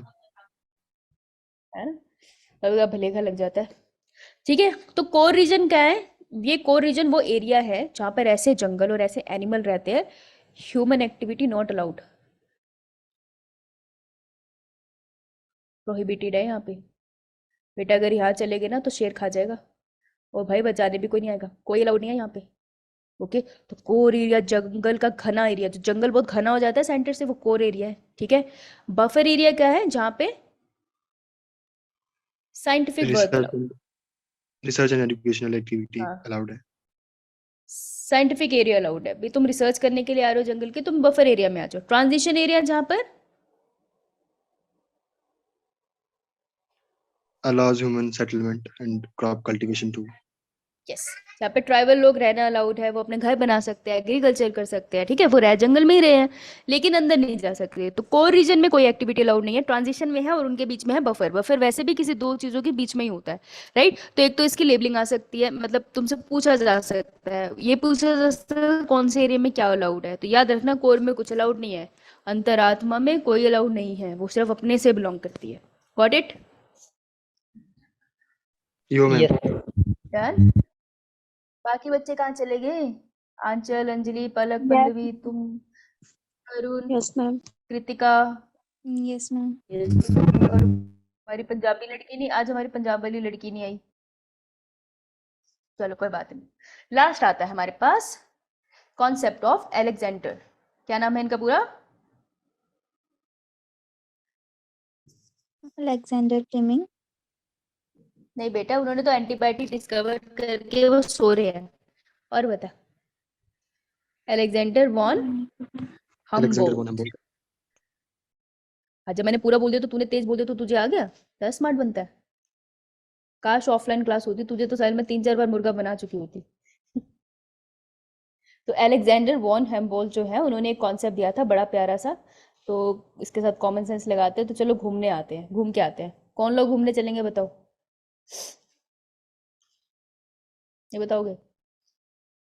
मैं चलो, मैं बकरी, क्या नाम है तुम्हारा? आंचल। आंचल। चल आंचल चली। आंचल कितनी हाइट है तुम्हारी? Ma'am 5 feet. 5? बस 5? Ma'am 5 foot. 5'4"? नहीं मैम 5 फुट। 5 फुट? बस 5 वही बोला ना मैंने, बस 5 कंफ्यूज करती है। हाँ मैम, मुझे ठीक लगा है। आप आगे बात करें। नहीं नहीं मैम फिर लंबी है, अच्छा लगा मुझे यार, ये अगर मेरे को बोल देती ना 6 मैंने रो देना था। तो चलो छोटी सी आंचल, हम चलते हैं घूमने के लिए। तो हम कहाँ गए घूमने? मैं तुमको अपना हॉस्टल ले, ठीक है, क्योंकि हम एग्जाम्पल में हमेशा मेरा हॉस्टल लेते हैं। क्यों? क्योंकि क्लास मेरी है ना। तुम क्या कर लोगे? साहिल टाइम बता दे बेटा। 6:59. अरे अभी तो कम समय है। कोई बात नहीं, क्वेश्चन अपडेट कर लूंगी, कर लेना। तो कैलाश हॉस्टल हम लोग घूमने गए, ठीक है। तो हमने कहाँ से स्टार्ट किया? अब मैं सिर्फ ग्रीन और ब्लू डॉट बना रही हूँ, ठीक है। हम लोगों ने स्टार्ट किया यहाँ से इसे ऑब्जर्व करना। तो जब हम यहाँ पे गए, हमने देखा, हमें वहाँ पे मिले कुछ जानवर, जैसे कि डॉग मिला मुझे, ठीक है, फिर एक बिल्ली मिली, ठीक है। उसके बाद मुझे एक बर्ड उड़ती हुई दिखाई दी, यहीं पे पेड़ के पास बैठी हुई थी, राइट। तो इतना एरिया हमने ऑब्जर्व किया। फिर हम थोड़ा और आगे गए, तो लेट्स से ये तो मेरा ए एरिया था, राइट। तो मुझे बहुत सारी स्पीशी डाइवर्सिटी दिख गई, राइट। हमने कहा चलो और आगे चलते हैं। फिर हम अपने एरिया के पूरी मार्केट घूमने चले गए दूर तक। जब हम और मार्केट घूमने चले गए तो हमें और जानवर देखने के लिए मिले, ठीक है। जैसे मुझे डिफरेंट टाइप ऑफ प्लांट्स देखने को मिल गए, और मुझे वहाँ पर काऊ देखने को मिल गई, बफेलो देखने को मिल गया, और अनीश देखने को, अरे नहीं जानवर की बात हो रही है, ओके। तो ऐसे मुझे और जानवर एक्सप्लोर करने के लिए मिले। तो हमने देखा जैसे जैसे हम दूर दूर जा रहे हैं, एरिया बढ़ा रहे हैं एक्सप्लोर करने का, डाइवर्सिटी भी इंक्रीज हो रही है। फिर हम और इमोशनल हो गए, कहा चल यार पूरा लखनऊ घूम के आते हैं। कि जब हम पूरा लखनऊ घूमने चले गए तो फिर हमारे साथ थोड़ा धोखा हुआ। तो आंचल ने कहा कि मैम देखो यहाँ पर तो दोबारा डॉग दिख रहा है, वो डॉग तुम पीछे दिखाए थे, तो डाइवर्सिटी में थोड़ी काउंट हो गई है, कुत्ता तुमने पीछे देख लिया था। हमें ये कैट फिर से दिख गई, राइट। हो सकता है हमें नया जानवर मिल गया, लेट्स से हमें एक स्नेक देखने को मिल गया, वहाँ पे जंगल भी बहुत है ना, स्नेक देखने को मिल गया, लेकिन स्पीशी डाइवर्सिटी थोड़ी डिक्रीज होनी स्टार्ट होगी, रेपिटेशन होने लग गई, ठीक है। तो इसी कॉन्सेप्ट को हम्बोल्ट ने कैसे एक्सप्लेन किया? उन्होंने कहा कि जब हम किसी एरिया को ऑब्जर्व करना स्टार्ट करते हैं, तो जैसे जैसे एरिया बढ़ता जाता है उतनी ही स्पीशी डाइवर्सिटी बढ़ती रहती है, पर up to a certain limit. उसके बाद तुम एरिया को एक्सप्लोर करोगे ना, तो स्पीशी जो थी ना वो अपने आप को रिपीट करने लग जाती है, तुम्हें नई स्पीशी मिलना बंद हो जाएगी। तो इसी को उन्होंने ग्राफिकली रिप्रेजेंट किया। ये बात समझ में आई? क्या हुआ अभी? Yes Yes, ma'am. ma'am. Ma'am, repeat करना. पिटेगा तू मुझसे? उसने कहा, बहुत सिंपल सी बात बोली बेटा उसने, कि अगर ये एरिया है, मैं इसको एक्सप्लोर करता हूँ, ठीक है, मैं और आंचल एक्सप्लोर कर रहे हैं, वो क्यों एक्सप्लोर करेगा? हम एक्सप्लोर करते हैं तो हमें नए नए जानवर और प्लांट्स देखने को मिलते हैं। हम अपना एरिया बढ़ा लेते हैं एक्सप्लोरेशन का। पहले तो मेरा इतना सा एरिया था ना, इतना डायमीटर था, लेकिन अब मैंने इतना बड़ा कर लिया। तो मैंने जब एरिया बढ़ाया तो मुझे स्पीशी डाइवर्सिटी बढ़ती हुई दिखी, यहाँ पे मेरे को और नए एनिमल्स मिले। लेकिन मैंने जब और एरिया बढ़ा दिया ना, तो मैंने देखा कि रेपिटेशन होने लग गई, कि जो एनिमल मुझे पहले अंदर वाले सर्कल में दिख रहे थे ना, जैसे डॉग, अब मुझे बाहर भी वो मिल रहा है। तो अब स्पीशी डाइवर्सिटी एरिया के साथ इंक्रीज नहीं हो रही है। मैं एरिया जितना जितना बढ़ाते जा रही हूँ एक्सप्लोर करने का, स्पीशी डाइवर्सिटी उतनी इंक्रीज नहीं हो रही है, रेपिटेशन ऑफ एनिमल हो रही है, बार बार वही एनिमल दिख रहे हैं। तो इसी को उसने ग्राफिकली रिप्रेजेंट किया। ग्राफिकली कैसे रिप्रेजेंट किया, साहिल समझ में आया? Yes, ma'am. तो देखो स्पीशी एरिया, जो एरिया है वो एक्सप्लोर का ऐसे बढ़ रहा है, ठीक है। अब ध्यान से देखना, मैं पेन से दिखा रही हूँ कि जैसे जैसे मैंने एरिया एक्सप्लोर किया, मैंने और आंचल ने, स्पीशी रिचनेस इंक्रीज होती चली गई, ठीक है। धीरे धीरे जैसे जैसे एरिया बढ़ रहा है, कैसे पता चल रहा है मुझे एरिया बढ़ रहा है? हम हमेशा पीछे जाके देखते हैं ना, देखो एरिया बढ़ रहा है, स्पीशी रिचनेस इंक्रीज हो रही है, देखो ए केस में, बी केस में ज्यादा है। फिर मैंने देखा सी केस में भी स्पीशी रिचनेस बढ़ रही है, जैसे जैसे मैंने एरिया बढ़ा दिया एक्सप्लोर करने का। लेकिन मैं जब डी के पास गई तो मैंने देखा ज्यादा नहीं बढ़ रही अब, है ना। एरिया तो मैंने बहुत ज्यादा एक्सप्लोर कर दिया डी केस में, लेकिन स्पीशी रिचनेस तो इतनी सी बढ़ी सिर्फ, राइट। तो इसको वो कहता है, ये इसी चीज को अलेक्जेंडर वॉम हेम्बॉट ने एक ग्राफ में रिप्रेजेंट किया। उन्होंने कहा कि as you increase the area you explore, species richness increases up to a certain limit, उसके बाद वो कांस्टेंट सी हो जाएगी। तो इस ग्राफ का ये जो स्लोप है, इसको हम कहते हैं दिस इज अ रेक्टेंगुलर हाइपाबोला। तो इस पे क्वेश्चन आ चुका है कि अलेक्जेंडर वॉम हेम्बॉल्ट ने जो ग्राफ बनाया था वो कैसी शेप था, रेक्टेंगुलर हाइपरबोला था, ठीक है। पहला क्वेश्चन तो यही है। अब बोलोगे वैसे रेक्टेंगुलर हाइपरबोला तो नहीं है ये एग्जैक्टली, लेकिन यही लिखा जाता है एनसीईआरटी में, तो ये लिखना है। तो जो ग्राफ बना वो रेक्टेंगुलर हाइपरबोला बना, ठीक है। और हमें समझ के आया कि जैसे जैसे एरिया एक्सप्लोर करने का हम इंक्रीज करेंगे, स्पीशी डाइवर्सिटी इनिशियली इंक्रीज होगी, फिर वो डिक्रीज हो जाएगी। इतना क्लियर? Yes, ma'am. ओके, अरे अच्छा, राइट। अब इसको ये थोड़ा टर्म्स भी तो देगा ना। जनरली इस पे न्यूमेरिकल नहीं आते, सिर्फ क्वेश्चन जो इसके ऊपर आया था वो एक्चुअल में ग्राफ की शेप के ऊपर पूछा गया था। क्वेश्चन इसमें इतना ही आता है, तो पर फॉर्मूला पता होना चाहिए। तो मैं इसे कैसे रिप्रेजेंट करती हूँ, कैपिटल एस सी ए और पावर में जी, ठीक है। तो S stand for species richness, कि स्पीशी की जो रिचनेस है, ये स्पीशी की जो रिचनेस है मीन्स डाइवर्सिटी इंक्रीज होती जाएगी। कैसे कि हम उसके लिए क्या स्टडी करेंगे, सबसे पहले कितना एरिया हमने लिया, A stand for area, Z stand for slope, ये स्लोप जो बन रहा है ना ग्राफ, ये जो लाइन जा रही है उसको स्लोप कहते हैं। And C stand for intercept. Intercept का क्या मतलब है कि इस ग्राफ से ये जो आपका स्लोप जा रहा है, इसको मैं y एक्सिस पे जाऊं तो इंटरसेप्ट y, ठीक है। मैं y एक्सिस पे जाऊं, इस पॉइंट पे कितनी स्पीशी रिचनेस है उसकी वैल्यू आ जाएगी, that would be the intercept, C की वैल्यू। समझ आई बात? Yes ma'am. अच्छा, पक्का? तो बस यस मैम। इतनी सी बात है, छोटी सी बात है, खत्म करते हैं इसको। बहुत हुआ कि स्पीशी की जो रिचनेस है, जैसे जैसे एरिया बढ़ता जाएगा, मैं एक्सप्लोर कर रही हूँ तो स्पीशी रिचनेस जो बढ़िया से बढ़ते हुए दिख रही थी, ठीक है ना, डाइवर्सिटी इंक्रीज हो रही थी, कुछ हद तक इंक्रीज हुई। उसके बाद मैंने देखा कि वो एक स्टेबल से स्टेट में आ गई, और इसी को मैंने नाम दे दिया कि स्पीशी रिचनेस को मैं ऐसे रिप्रेजेंट करूंगी, स्लोप को मैं किससे रिप्रेजेंट करूंगी, जेड। जी से, हाँ। और इंटरसेप्ट को किससे रिप्रेजेंट करूंगी, सी। यस। और एरिया को, ए। A. बहुत बढ़िया, बहुत बढ़िया। कैसे फॉर्मूला लिख रही हूँ मैं, ओके, समझ गए तुम। अब देखो कुछ पॉइंट्स है जो याद रखने हैं इसके साथ, इस पे क्वेश्चन बन सकता है। एप्लीकेबल टू स्मॉल एरिया, ये जो तुम्हें मैंने अभी ग्राफ बताया है पॉपुलेशन के रिस्पेक्ट में, ये सिर्फ स्मॉल एरिया पे एप्लीकेबल है।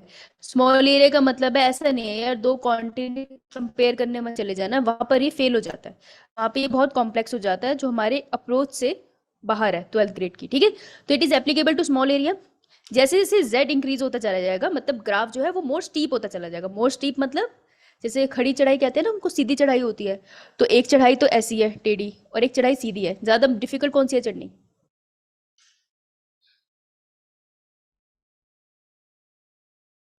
पहाड़ों से ही हो ना तुम। ए ज्यादा डिफिकल्ट है या बी? Ma'am B. B. भाई बी। तो इसी को हम कहते हैं स्टीप। तो ग्राफ जितना स्टीप होता चला जाएगा, स्लोप जेड जितना इंक्रीज हो रहा है, मतलब उतना ही स्लोप स्टीप हो रहा है, मतलब स्पीशी रिचनेस बढ़ रही है। इस बात को ऐसे याद कर लो, इसकी डिटेल में मत जाना, कोई फायदा नहीं है, फिर ये कॉन्ट्राडिक्टरी हो जाता है अपनी स्टेटमेंट में, तो तुम्हारे स्कोप से बाहर है 12th के, ठीक है। तो याद रखना जी की वैल्यू बढ़ती जाएगी तो हम कहेंगे मोर स्टीप है, तो मोर स्पीशी रिचनेस होगी। ये तुम्हें थ्योरेटिकली क्वेश्चन पूछेंगे, न्यूमेरिकल नहीं आएंगे।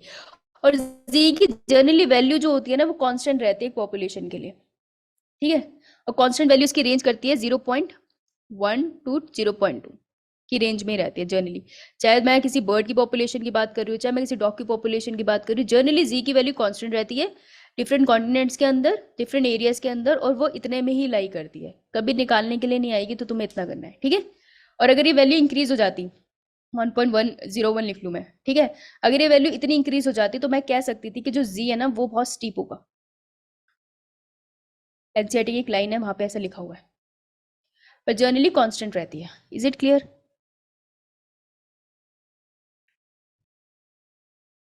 Yes ma'am. ठीक है, अब मैं इसको क्या करती हूँ, अब इस पे हम लॉग ले लेते हैं, ठीक है। क्योंकि ना ऐसे वैल्यू पढ़ना बड़ा मुश्किल है। देखिए ये वाली भी ऑलमोस्ट सेम है, फिर ये वाली भी बहुत पास है, तो ऐसे ना किसी की वैल्यू निकालना डिफिकल्ट होता है। इस केस में हम क्या करते हैं, हम लोग लॉग ले लेते हैं। तो लॉग का मतलब क्या होता है, जब लॉग टेबल पे तुम वैल्यू पुट करते हो ना तो ग्राफ हमेशा एक स्ट्रेट लाइन में आ जाता है। स्टडी करना आसान है। तो अगर मैं लॉग लूंगी तो मुझे अपने फॉर्मूला को भी तो मॉडिफाई करना है ना। तो पहले तो ये वाला जो स्लोप है वो लॉग को रिप्रेजेंट कर रहा है कि लॉग वैल्यू से बनेगा, लॉग टेबल यूज करेंगे। दूसरा फॉर्मूला थोड़ा मॉडिफाई होगा, देखो लॉग एस हो जाएगा, एस की जगह लॉग सी हो जाएगा, प्लस जेड लॉग ए। तो जेड जो पहले ऊपर था अब वो नीचे आ गया, और इसको अब कहते हैं रिग्रेशन कॉफिशिएंट, ठीक है। तो Z stands for regression coefficient. लिख लिया इतना, स्क्रीनशॉट ले लिया?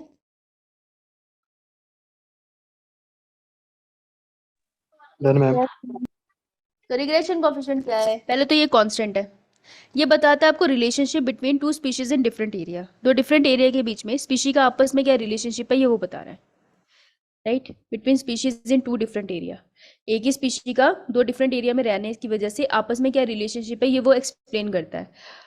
इसका क्या लॉजिक है इसकी डिटेल में जाने की जरूरत नहीं है, बस ऐसे याद रख लेना कि यहाँ पर अगर मुझे कैट मिली और इस एरिया में भी मुझे कैट मिली, आपस में इनका क्या रिलेशनशिप है, चाची है, मासी है, ताई है, दैट इज रिग्रेशन कॉफिशिएंट। इतना बहुत है, इसकी डेफिनेशन पे क्वेश्चन आया था।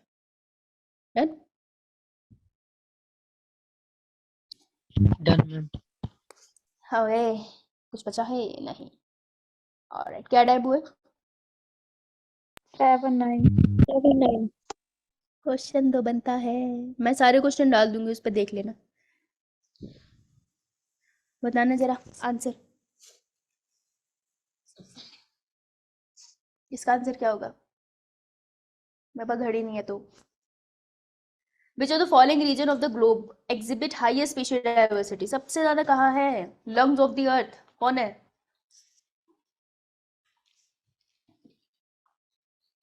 Answer would B D, Himalaya देख के इमोशनल मत हो जाना हम पहाड़ों से।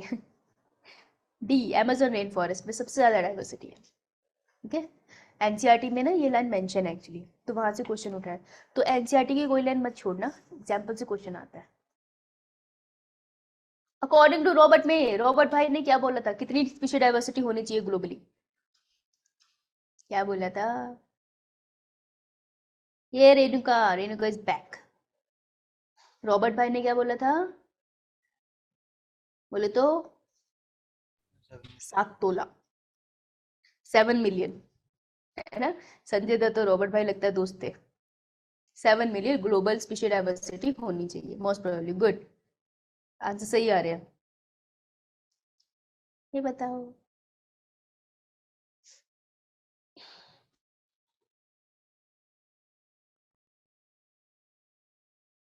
which of the following is the most important for animal and plant being driven to extinction? Extinction की तरफ धक्का दे देते हम। होएक, सबसे ज्यादा कौन इंपॉर्टेंट है, सबसे ज्यादा कौन रिस्पॉन्सिबल है? Yes, answer would be B. कहा था ना मैंने, जब भी तुम्हें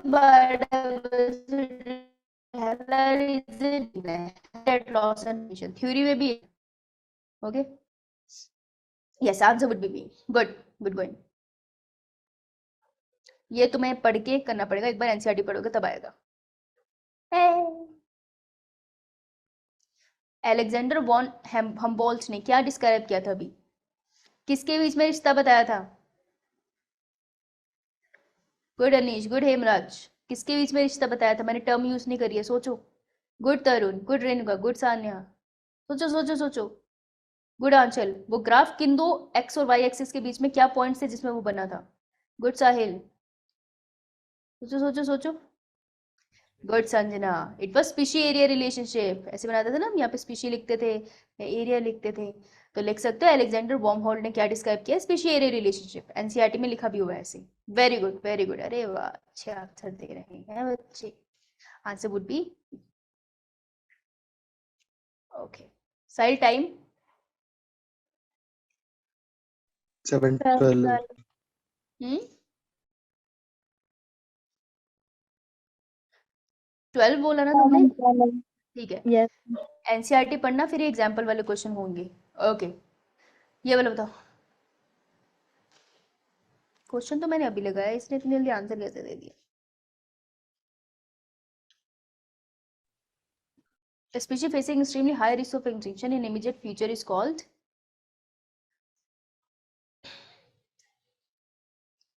जस्ट बिकॉज मैंने वर्ड मेंशन किया डजंट मीन ना वो ये आंसर होगा।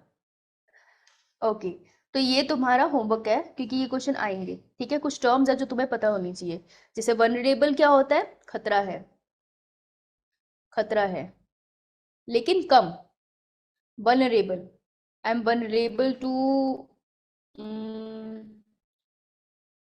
आई am vulnerable to fail in my exam, खतरा है मैं फेल हो जाऊँ ना पढ़ूँ, लेकिन कम खतरा है ना, मैं पढ़ लूँ तो मैं बच भी सकती हूँ, तो अभी ऑप्शन है बचने का। सो लेस थ्रेट, थ्रेट है लेकिन लेस थ्रेट है। उससे ज्यादा थ्रेट जिसमें होता है वो होता है क्रिटिकल इंडेंजर। क्रिटिकल इंडेंजर मतलब मोर थ्रेट। किसका थ्रेट है यहाँ पे, एक्सटिंक्ट होने का। एक्सटिंक्ट मतलब खत्म, फिनिश्ड, फिनिश हो चुकी है वो नेचर से। और एंडेमिक मतलब find in one area only, एक ही जगह मिलती है वो और कहीं नहीं मिल रही, वो एंडेमिक है उस जगह की। जैसे कैंगरू, कैंगरू एग्जांपल से याद कर लिया करो, मुझे कैंगरू से ही याद है। वो क्या पूछ रहे हैं, species facing extremely high risk of extension in immediate future, आने वाले फ्यूचर में वो जल्दी से एक्सटेंड हो चुकी है, अगर बचाया ना जाए तो आंसर क्या बनेगा, C, C would be the answer. Okay, B नहीं होगा बेटा, ध्यान से करना। इसकी डेफिनेशन लिख लो, इन पे क्वेश्चन आते हैं। ओके, घूम फिर के आ जाएगा। किसने पब्लिश करी है,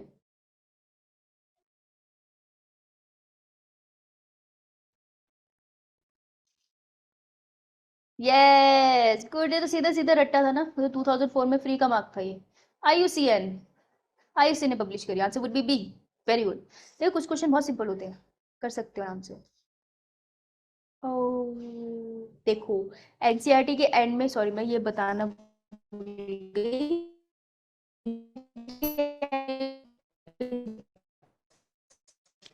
मरियम कहाँ पर है, एंड में या बीच में है, ये वाला पेज 260 ये मिलेगा आपको। इस 260 में इन्वर्टिब्रेट वर्टिब्रेट प्लांट का लिखा हुआ है कि कितनी बायोडाइवर्सिटी वो कॉम्प्रोमाइज करते कंसिस्ट करते हैं, ठीक है। तो ये आपको लेबल करना आना चाहिए। तो इसकी लेबलिंग आप कैसे करोगे, एक स्केल लेना और उस स्केल से ना, ये सर्कल है, पाई चार्ट से ऐसे लाइन खींच लेना सेंटर में, फिर देखना कौन कितना डिस्ट्रीब्यूटेड है, कितना एंजियोस्पर्म को एरिया मिल गया है, तो एंजियोस्पर्म की ज्यादा डाइवर्सिटी है, ठीक है। तो एक कंपैरेटिव ग्राफ आ सकते हैं, इन सर्कल से क्वेश्चन आता है, आपके टेस्ट में भी मोस्ट प्रोबेबली आएगा। Okay, so be prepared for that. किसी क्लास में बेटा